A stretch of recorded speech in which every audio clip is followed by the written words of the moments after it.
Have you ever noticed how some people never raise their voice, yet everyone listens?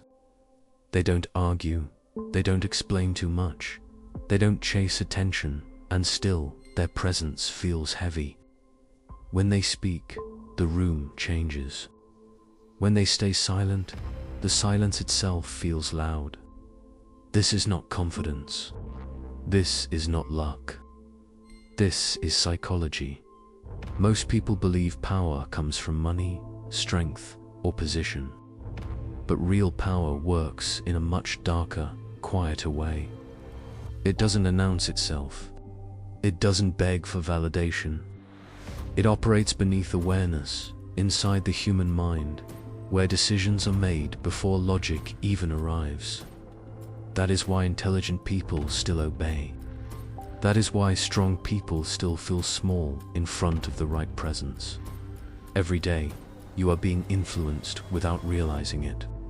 In conversations, in relationships, in workplaces, in media, even by people who say they care about you.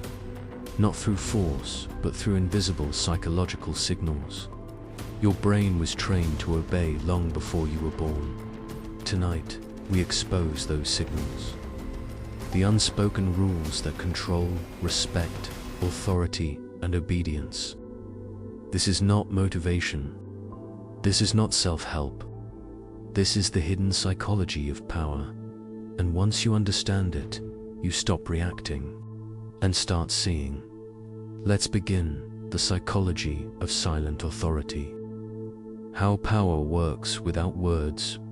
Power does not begin with speech. It begins before a single word is spoken. The human brain makes judgments in seconds, often faster than conscious thought. Before someone opens their mouth, your mind has already decided whether to respect them, challenge them, trust them, or ignore them. Silent authority is the ability to control this judgment without effort. Most people believe authority comes from dominance, loud voices, strong opinions, visible control. But psychology reveals the opposite. Loudness often signals insecurity. Over-explanation signals weakness. The brain associates calm restraint with certainty. When someone does not rush to prove themselves, the mind assumes they do not need to. Silence creates psychological weight. When a person speaks less, every word carries more value. The brain fills the gaps with assumptions, and those assumptions are usually more powerful than reality. Humans are uncomfortable with uncertainty. Silence creates uncertainty, and uncertainty forces attention. This is why interrogators pause. This is why experienced leaders wait before responding. The pause itself shifts power. There is a reason people fear awkward silence. It exposes need. The one who breaks silence first usually loses psychological ground. The person who remains comfortable signals emotional control, and emotional control is read by the brain as higher status. Status is not claimed. It is perceived, and perception is shaped by patterns the brain has evolved to recognize. Stillness, controlled movement, relaxed posture, and minimal reactions all communicate the same message. I am not threatened. The brain instinctively respects what does not react. Silent authority also works through predictability. Unpredictable reactions create anxiety. Anxiety creates submission. When people cannot read your emotions, they become cautious. Caution lowers dominance. This is why powerful individuals often appear emotionally neutral, not because they feel nothing, but because they choose not to display everything. Another core element of silent authority is non-verbal consistency. The brain looks for alignment. When posture, facial expression, tone, and pace are aligned, the mind trusts the signal. When words say one thing but the body says another, authority collapses. People may not consciously notice, but they feel it. Eye contact plays a critical role here. Not aggressive staring, not avoidance, but steady, relaxed eye contact. It signals presence without threat. The brain interprets this as confidence rooted in certainty, not fear. Quick eye movements, blinking too often, or scanning the room signal discomfort. Discomfort reduces perceived power. Movement also matters. Rushed movements signal urgency, and urgency suggests lack of control. Slow, intentional movement communicates that time is not a threat. People with silent authority never look like they are in a hurry to be accepted. Speech patterns follow the same rule. Short sentences, clear pauses, no fillers, no verbal clutter. When someone speaks only what is necessary, the brain assumes every word has purpose. Purpose equals power. Interestingly, silent authority is strongest when it is unintentional. Trying to look powerful often backfires. The brain detects effort. Real authority feels effortless because it comes from internal regulation, not performance. People sense when someone is acting, and they react with resistance. This is why people with true influence rarely explain themselves. Explanation is a form of defense.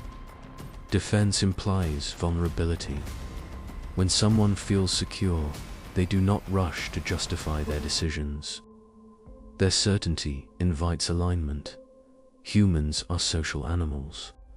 We are wired to follow cues that signal leadership, calmness under pressure, emotional restraint, selective speech.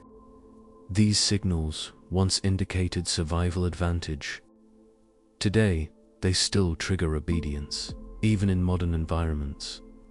This is also why power often feels unfair. The most competent person is not always the most respected. The most respected person is often the one who controls their internal state. Emotional mastery translates into external authority. Silence also protects power.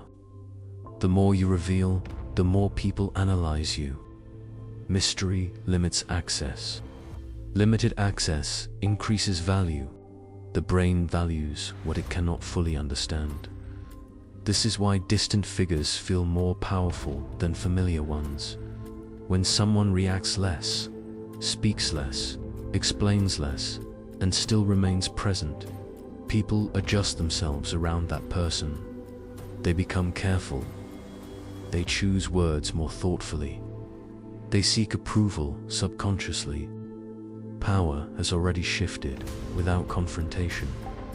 But here is the dangerous truth. Silent authority works whether the person using it is good or bad. Manipulators understand this. So do effective leaders. The mechanism is neutral. Intent decides morality. Understanding silent authority is not about controlling others. It is about recognizing when you are being influenced. Awareness breaks automatic obedience. Once you see the pattern, you regain choice, because true power is silent. It doesn't shout. It doesn't demand attention. It shapes the world quietly, invisibly, in ways most people will never realize. Presence, control, and restraint, these are the weapons of influence that need no explanation, no announcement, and no applause. The most profound authority is the one you feel, even when it says nothing at all. How emotions control decisions without you knowing. Every decision you make is not as rational as you think. The brain is wired to prioritize emotion over logic, often before conscious thought even begins. When you feel fear, guilt, desire, or shame, your rational mind steps aside. It becomes a spectator, watching while your instincts and learned emotional responses take control. Most people believe they decide based on facts. numbers, or evidence. But in reality, emotions are the silent puppeteers of choice, and they are far more persuasive than any argument you will ever hear. Emotions are not just feelings. They are signals designed to guide behavior quickly, often bypassing reason to keep you safe, accepted, or rewarded. Fear signals danger, prompting you to freeze, flee, or comply. Desire signals opportunity, pushing you toward action even when logic warns restraint. Guilt signals social obligation, making you conform to norms and expectations. These triggers have evolutionary roots, designed to protect your survival and maintain social cohesion. But in the modern world, they can be weaponized. Consider fear. Fear is one of the most primal motivators. It doesn't negotiate. When triggered, it compresses time, narrows focus, and shuts down critical thinking. Marketers, leaders, manipulators, and even ordinary people use fear to bend decisions. A scarcity warning, a last-minute opportunity, a dire prediction. These are all designed to make your emotional brain react first, and your logical brain react later, if at all. When people are afraid, they stop questioning. They follow. They obey. Guilt works differently, but just as effectively. It is a social emotion designed to bind individuals to groups. A simple phrase, "After all I've done for you," can override your rational objections. The brain registers guilt as a threat to your social bond. Even if logic tells you to refuse, guilt whispers that refusal will cost you acceptance, approval, or love. This is why good people are often the easiest to manipulate. Their desire to maintain relationships allows others to control them subtly, without force.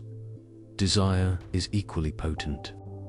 The emotional brain responds to potential reward faster than it evaluates risk. Wanting something, whether approval, admiration, or material gain, can cloud judgment. Advertisers, influencers, and even close acquaintances exploit this by amplifying longing, crafting illusions that make the desired object appear scarce, urgent, or socially validating. Your rational brain can see through the illusion, but by the time it intervenes, the emotional decision has often already been made. These triggers are not limited to extreme situations. They are embedded in everyday interactions. A subtle look, a pause, a carefully timed compliment. These can provoke emotional reactions that guide your behavior without you noticing. Humans are wired to respond to emotional cues faster than verbal information. It is why leaders can influence a room with posture and tone alone, and why manipulators can bend friends, colleagues, or even strangers with carefully orchestrated emotional signals. Understanding emotional triggers begins with awareness. Awareness is the first step to reclaiming control. When you recognize the patterns of fear, guilt, or desire, you gain the ability to pause, analyze, and choose consciously. Without awareness, your emotional brain will continue to pull strings, leaving you vulnerable to influence. Every instinct, every reflex, every gut reaction can be traced back to emotional triggers, and these triggers operate below the level of conscious reasoning. Manipulation through emotion often relies on timing. The same message can create compliance or resistance depending on when it is delivered and in what context. A fear-inducing statement when someone is already anxious is far more effective than when they are relaxed. Praise, delivered after disappointment, can make someone cling more tightly to approval. Guilt expressed during moments of vulnerability can elicit compliance that rational reasoning could never achieve. Skilled manipulators understand not only what triggers to use, but when to use them. Consider how media exploits emotions. News headlines often focus on fear and outrage because these emotions provoke immediate attention and engagement. Advertisements trigger desire and scarcity. Social interactions leverage guilt and obligation. The brain has evolved to respond to these cues efficiently, and in modern life, this efficiency is exploited. Most people are unaware of how often their emotions are being manipulated and how many of their decisions are shaped before logic ever intervenes. Even seemingly small emotional triggers can have cascading effects. A subtle suggestion of inadequacy can provoke fear and shame, influencing behavior long after the moment has passed. A minor compliment can stimulate desire or attachment, affecting trust and loyalty. Emotional triggers do not need to be dramatic. Their power lies in their invisibility and subtlety. This is why manipulation is often ethical neutral. The mechanism is always at work, regardless of intent. But there is a darker aspect. Emotional triggers can be intentionally weaponized to exploit weaknesses. Fear, guilt, desire, and shame can be combined to create an environment where the victim feels cornered, anxious, or compelled to comply. Classic examples include high-pressure sales tactics, coercive relationships, or manipulative leadership strategies. The target often perceives these pressures as external problems, when in reality, they are the predictable outcomes of emotional programming that exists in every human brain. The secret lies in automaticity. Emotional responses are automatic. They bypass deliberate reasoning. That is why, in moments of pressure, people make choices that seem irrational in hindsight. Understanding these automatic responses is critical to gaining autonomy. When you pause long enough to observe your own reactions, you interrupt the automatic loop. You regain control over what was previously dictated by invisible emotional triggers. Recognizing emotional triggers also reveals the invisible levers others use on you. A boss who praises selectively triggers desire for recognition. A friend who expresses disappointment triggers guilt. A news article warning of immediate danger triggers fear. Once you map these triggers, you can respond consciously rather than react unconsciously. This does not require suppression of emotion, rather, it requires recognition, reflection, and deliberate choice. Another essential point is that emotions are contagious. The human brain is wired to pick up cues from others. Fear spreads faster than reason. Anger amplifies compliance or defiance. Excitement encourages risk-taking. Understanding this contagion allows you to protect yourself and to recognize when others are trying to influence not just your mind, but your emotional state. Emotional intelligence is the antidote to emotional manipulation. Awareness, regulation, and reflection allow you to see the invisible influence that guides choices. Awareness creates space between stimulus and response, giving the rational mind a chance to intervene. Regulation prevents the emotional brain from hijacking decisions. Reflection ensures that patterns of influence are noticed and addressed over time. Finally, emotional triggers are everywhere in language, gesture, tone, context, and environment. They are subtle yet omnipresent. Understanding them is like learning the code behind human behavior. Once the code is understood, the patterns of compliance, obedience, and attraction are visible. This insight does not give power over others, it gives power over yourself. By recognizing how fear, guilt, and desire operate in your mind, you reclaim agency. You can step back from automatic reactions and choose your path consciously. In short, emotions are not your enemy. but they are your guide if you know how to read them. Fear can protect or control. Desire can inspire or manipulate. Guilt can bind or liberate. The difference is awareness. Awareness transforms emotional triggers from invisible chains into tools for conscious decision-making. Understanding the rules of emotional influence is the first step in mastering yourself in a world designed to influence you before you even realize it. The more you observe, the more you notice the subtle manipulations around you. Every conversation, every glance, every silence is an emotional signal. Most people react. Few pause. Fewer still reflect. Those who do become invisible, yet powerful observers, individuals whose decisions are truly their own, who move through the world without being puppets of unseen emotional levers. Knowledge of emotional triggers does not give an immediate edge. It requires practice, patience, and reflection. But each step of awareness breaks a chain of automatic compliance. Each pause to reflect interrupts the pattern. Each recognition of influence strengthens autonomy.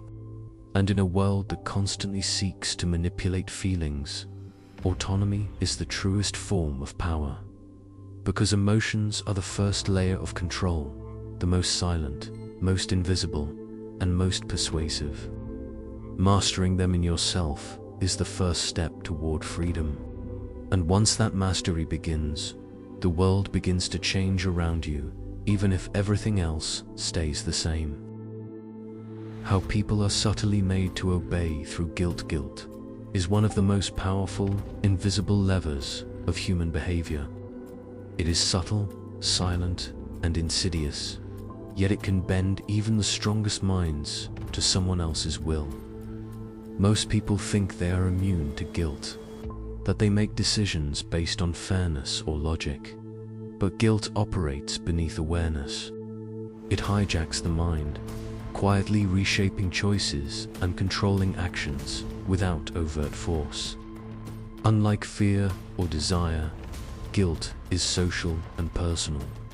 It preys on relationships, expectations, and the deep need to belong. Guilt begins with expectation. From the moment we are born, social rules are coded into our brains. We are taught what is right and wrong, what is acceptable or shameful, and what behaviors will win approval or cause disapproval. This wiring is essential for social cohesion, but it is also exploitable. Guilt uses these expectations as silent strings. A well-timed comment, a subtle reminder of what should have been done, or even an unspoken look of disappointment can trigger compliance faster than any rational argument. People rarely resist guilt because it feels immediate, personal, and moral. When guilt strikes, it is not merely a feeling, it is a judgment about self. Your brain processes it as a threat to belonging.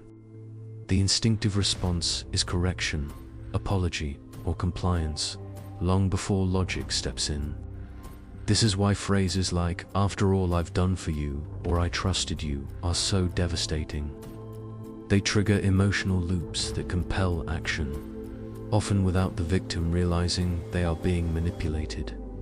Manipulators understand the power of guilt deeply. They know that overt pressure or commands can provoke resistance, but guilt creates voluntary obedience. It appears as choice, when in fact it is subtle coercion.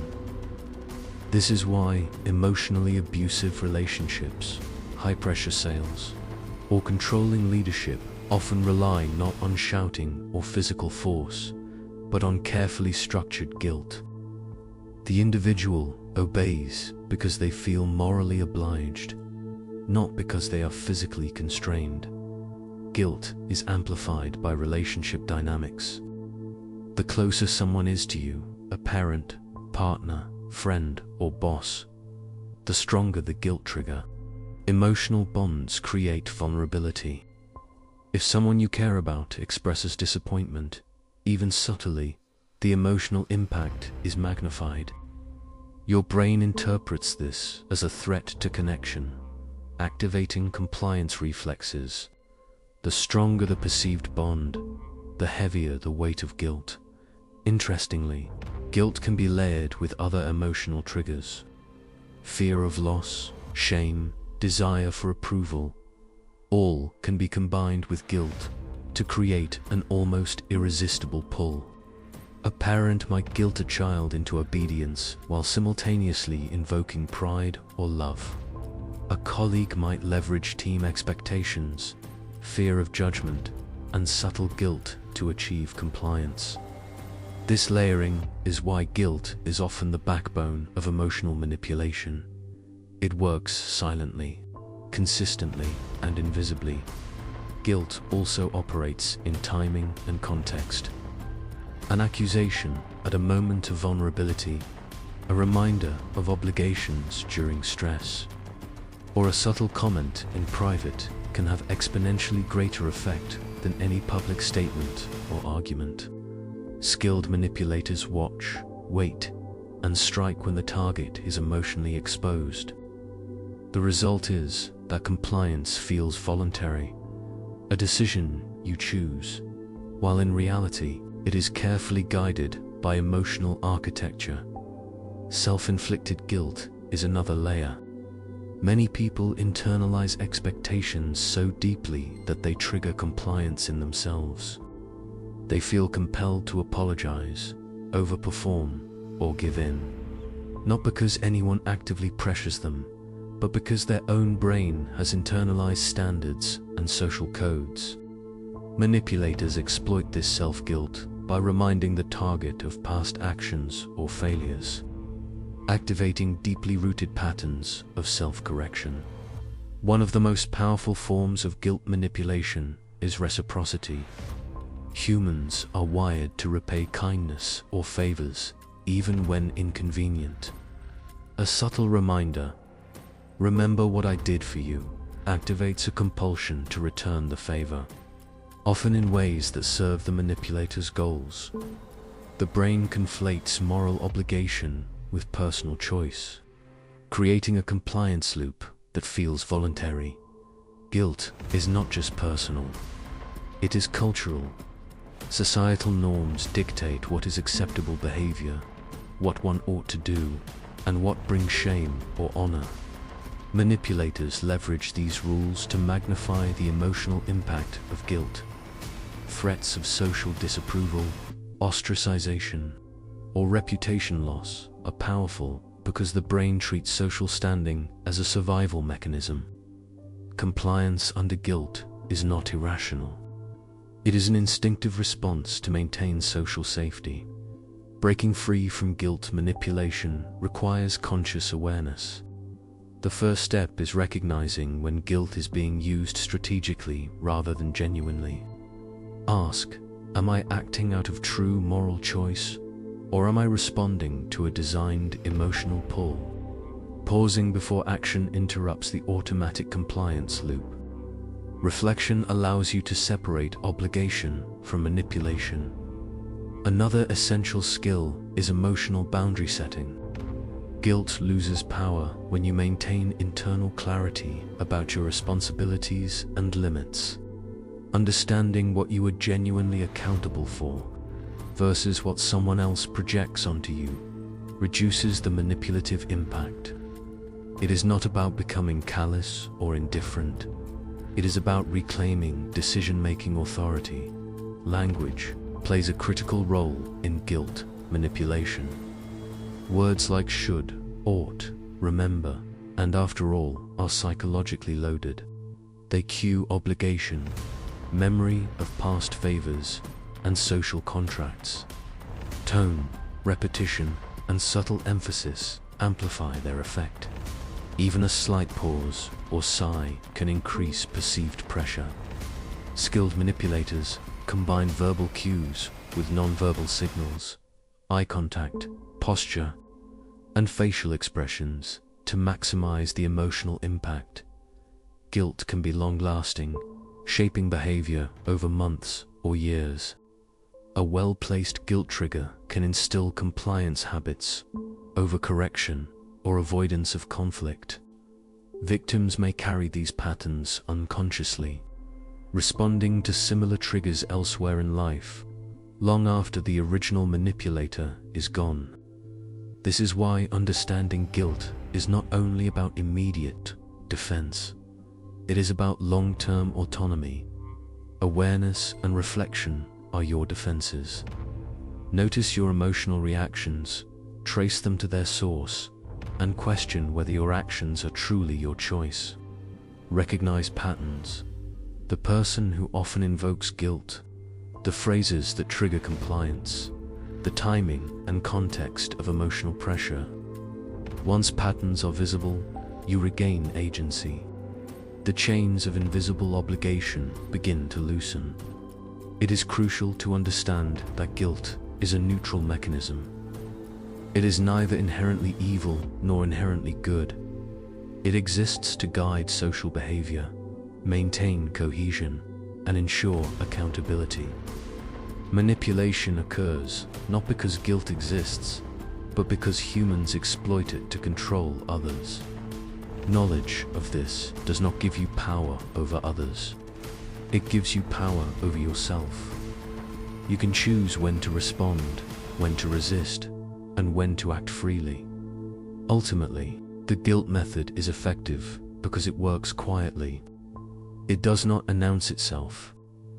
You do not notice the chains forming until compliance has already occurred.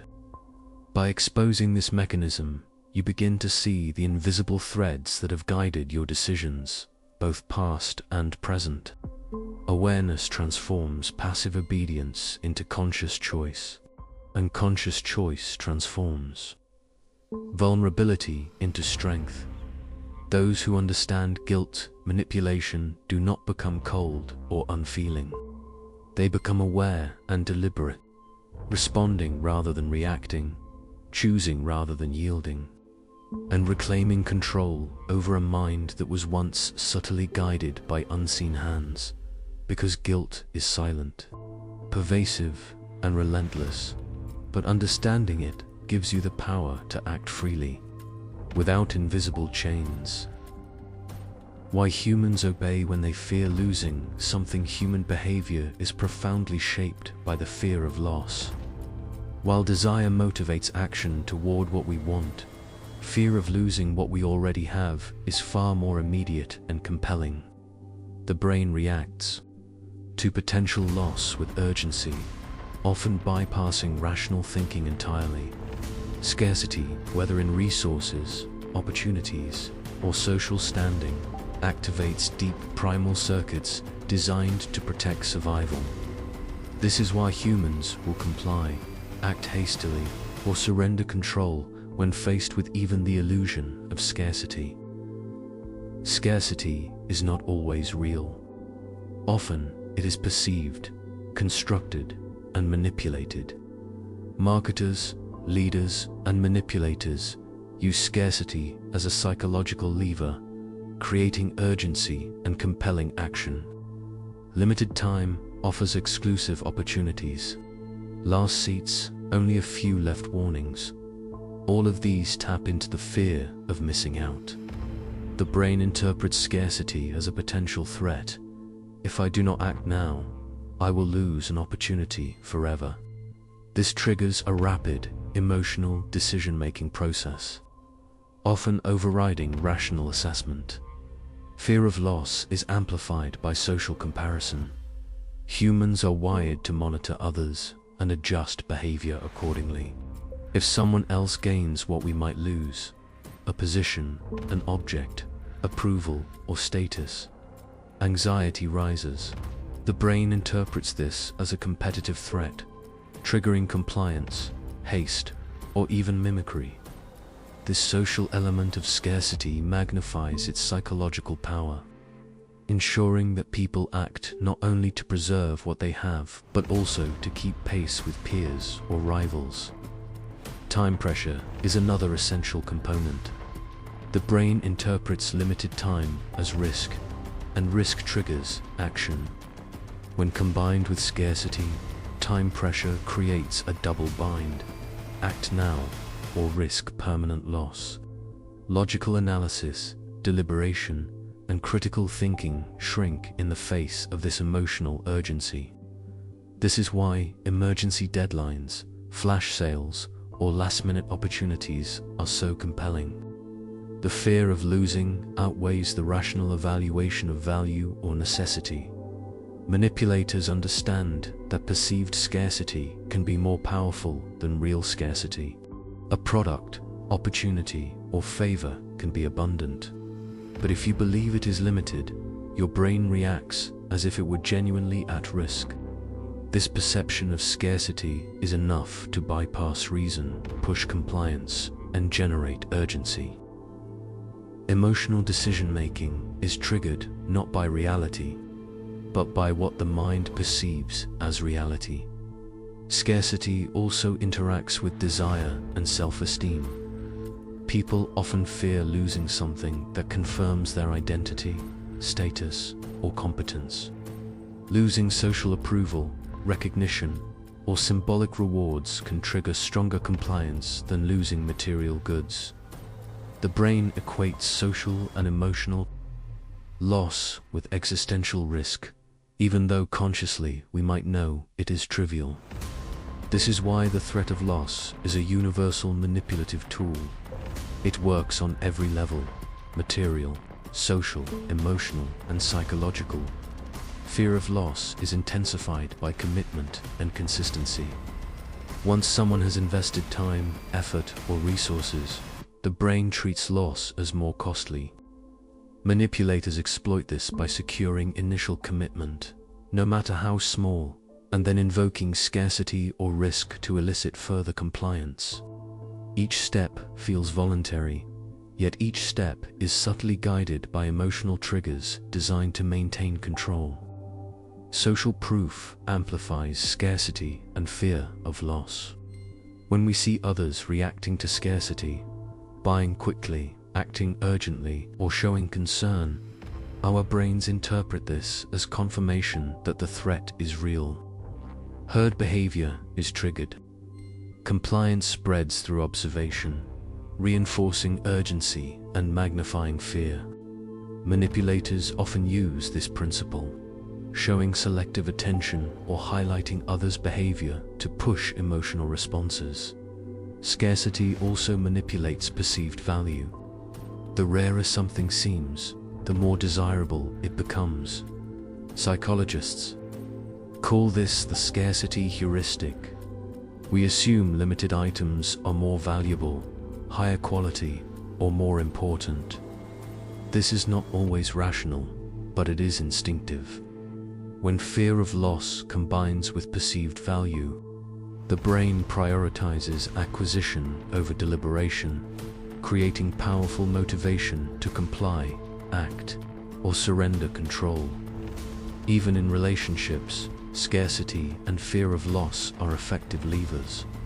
Attention, affection, and approval are limited resources.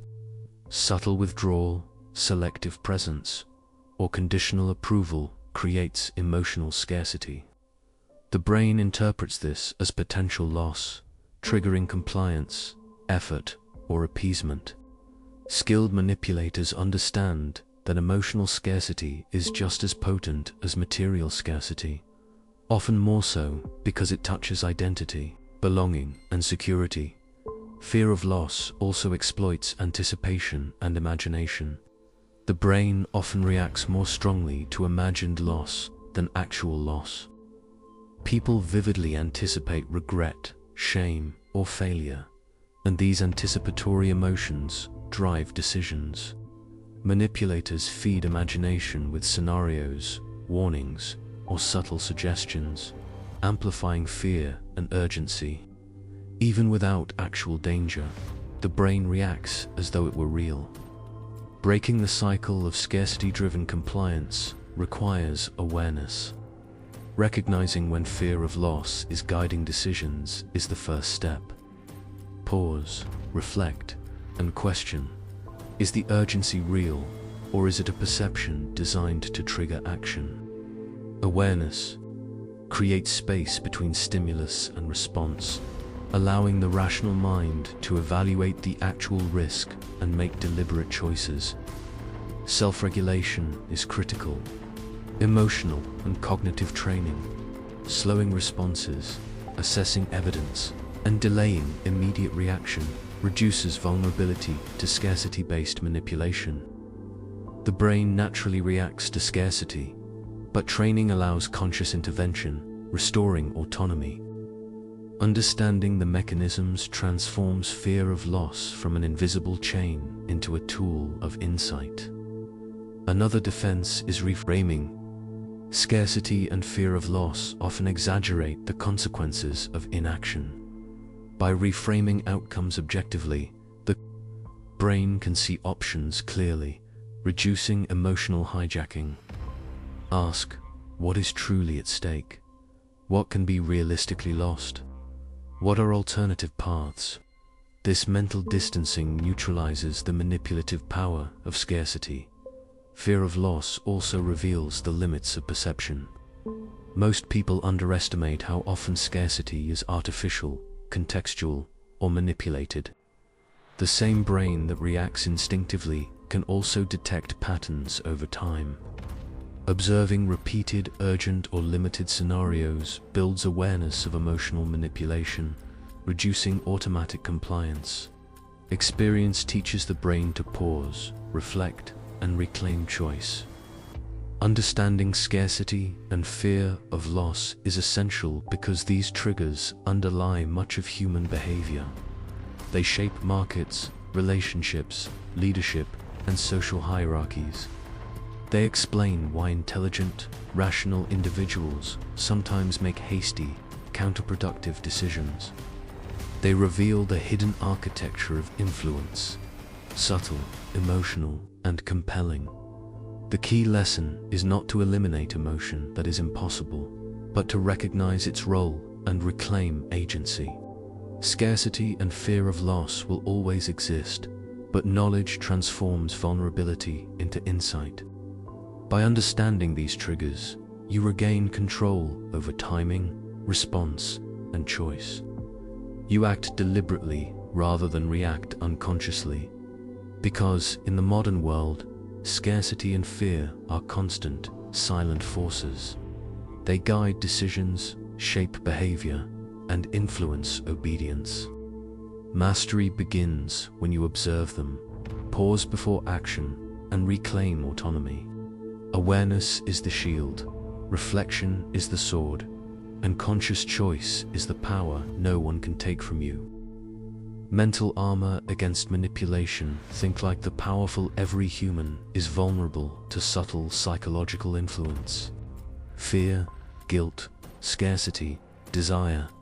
They are all part of the invisible currents shaping choices. But vulnerability is not inevitability. Awareness, reflection, and deliberate action are shields against manipulation. This chapter is about recognizing control before it reaches you, breaking invisible chains, and reclaiming agency over your mind. The first step in protecting yourself is observation. Watch your emotional reactions. Notice when fear makes you hurry, when guilt compels compliance, when desire distorts judgment. The brain responds instinctively, often without your awareness. By observing these reactions, you create a pause, a space where reason can intervene. This pause is your first line of defense. Emotional literacy is the second shield. Name what you feel and trace its source. Are you anxious because a deadline is real, or because someone wants you to feel urgency? Are you complying out of genuine responsibility, or because guilt was triggered? By identifying emotional triggers, you separate influence from authentic choice. Understanding emotions is not suppression. It is mastery. Boundaries are essential. Manipulators thrive on blurred lines. They test limits, probe insecurities, and seek compliance through ambiguity. Clear boundaries about time, attention, emotional energy, and obligations. Reduce leverage. Saying no with calm certainty is often more powerful than arguments or explanations. Boundaries communicate internal authority that manipulative signals cannot override. Critical reflection amplifies autonomy. When you face a decision, ask, am I acting freely? Or am I responding to invisible influence? Deliberate questions interrupt automatic responses. They shift power from the manipulator to your conscious mind. Reflection is the mental equivalent of stepping back from a chessboard to see the whole. Strategy. Knowledge of psychological mechanisms is a sword. Fear, guilt, scarcity, desire. These triggers do not disappear. But when you understand them, you recognize patterns in others' behavior and your own reactions. Awareness transforms invisible chains into visible signals. The more patterns you know, the less you are unknowingly guided. Education is a weapon. Observation is a shield. Self-regulation is another pillar. Slow your reactions. Pause before decisions. Breath control, mental reframing, and cognitive distancing reduce the emotional hijack. When the mind slows, rational analysis returns. Emotional triggers still exist, but they lose power over unprepared minds. Practice in small, low-stakes situations builds resilience for more intense scenarios. Social awareness is key. Manipulators often exploit relationships, social norms, and obligations. Understand the dynamics of influence. Who benefits, who loses, what patterns repeat. Recognize that some compliance is socially conditioned, not freely chosen. By seeing influence objectively, you reclaim authority in interactions without confrontation. Strategic distancing is powerful, reducing exposure to habitual manipulative sources, whether people, environments, or media, decreases the frequency and intensity of emotional triggers. It is not avoidance of life. It is tactical preservation of mental space. Distance creates clarity, and clarity strengthens judgment. Developing mental resilience is about internal certainty. The more secure you are in your identity, values, and goals, the less susceptible you become to manipulation. Those who know themselves and their priorities act from choice rather than compulsion. External pressures lose influence over a mind anchored in clarity. Presence, confidence, and self-trust are invisible shields against psychological control. Visualization and preparation amplify protection. Anticipate situations where manipulation is likely. Practice responses, mental reframing, and emotional regulation. Preparation converts reactive compliance into proactive choice. The brain responds more calmly when it has rehearsed emotional scenarios. This practice builds mental armor. Another critical element is detachment from outcomes. Many manipulations exploit fear of loss, disappointment, or rejection. By valuing conscious choice over external approval, you reduce the emotional stakes. The manipulator loses leverage when outcomes matter less than autonomy. Detachment does not mean apathy. It means prioritizing internal control over external validation. Empathy can be retained without surrender.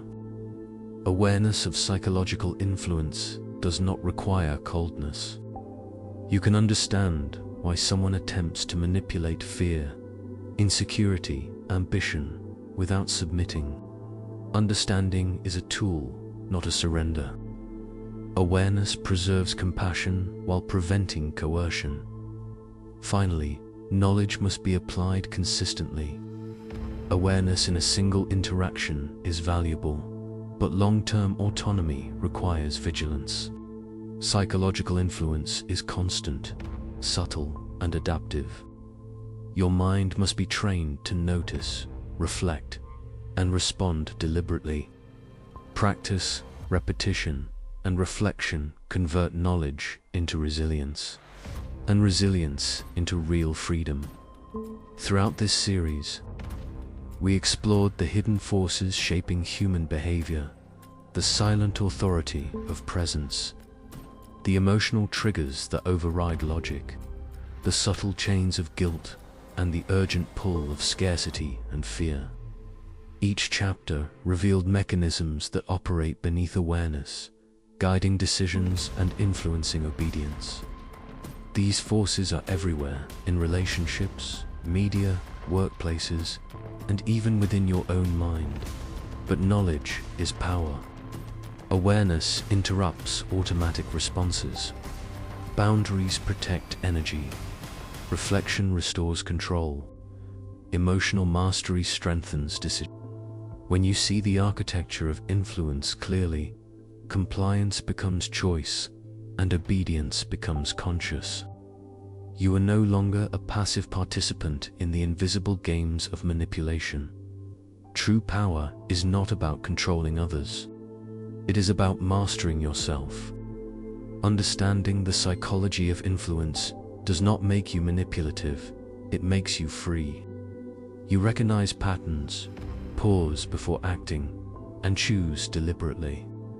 You observe the invisible threads without being tangled in them. Awareness is armor.